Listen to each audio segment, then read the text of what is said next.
Hello বন্ধুরা, আজ আমি তোমাদের কাছে নতুন একটা রেসিপি নিয়ে এসেছি, আলুর তরকারি। দেখো আমি এখানে আলুকে এইভাবে কেটে নিয়েছি। এখানে ধনেপাতা কুচি আছে, নুন আছে, এখানে চাট মশলা রয়েছে, আমচুর রয়েছে, কাশ্মীরি লঙ্কার গুঁড়ো রয়েছে, লঙ্কা গুঁড়ো রয়েছে, কাঁচা লঙ্কা কুচি রয়েছে, এখানে সর্ষের তেল আছে, এখানে বিট নুন আছে। আলুতে দেখো এবার আমি একটু নুন মাখিয়ে নিচ্ছি।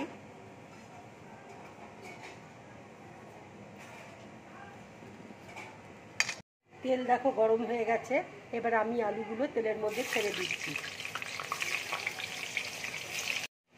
আলুটা দেখো ভাজা হয়ে গেছে, এবার আমি প্লেটের মধ্যে তুলে নিচ্ছি।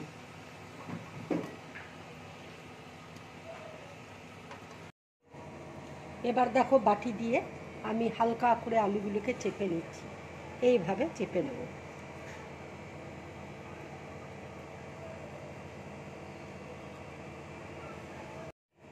দেখো আলুগুলোকে এইভাবে আমি বাটি দিয়ে চেপে নিলাম।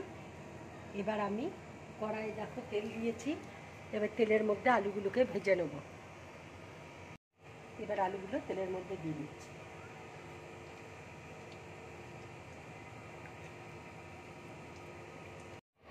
এবার ফ্রাই প্যানে দেখো সর্ষের তেল দিয়ে দিচ্ছি। এখানে 2 চামচ আমি সর্ষের তেল দিয়ে দিলাম। তেল দেখো গরম হয়ে গেছে, এবার আমি আমচুর দিয়ে দিচ্ছি, চাট মশলা দিয়ে দিচ্ছি, কাশ্মীরি লঙ্কার গুঁড়ো দিয়ে দিচ্ছি, লাল লঙ্কার গুঁড়ো দিয়ে দিচ্ছি, একটুখানি কাঁচা লঙ্কা দিয়ে দিচ্ছি, একটু নুন দিয়ে দিচ্ছি, একটু বিট নুন দিয়ে দিচ্ছি।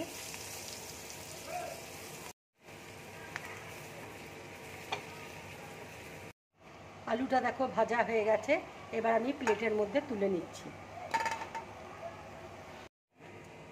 এবার দেখো ফ্রাই প্যানের মধ্যে আমি আলুগুলো দিয়ে দিচ্ছি।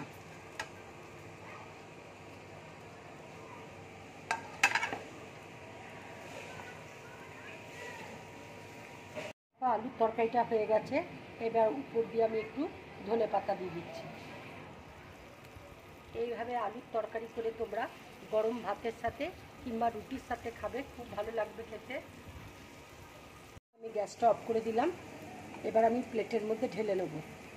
এবার দেখো আমি প্লেটের মধ্যে ঢেলে নিচ্ছি। এবার আমি উপর দিয়ে একটু ধনেপাতা দিয়ে দিচ্ছি, একটু কাঁচা লঙ্কা দিয়ে দিচ্ছি।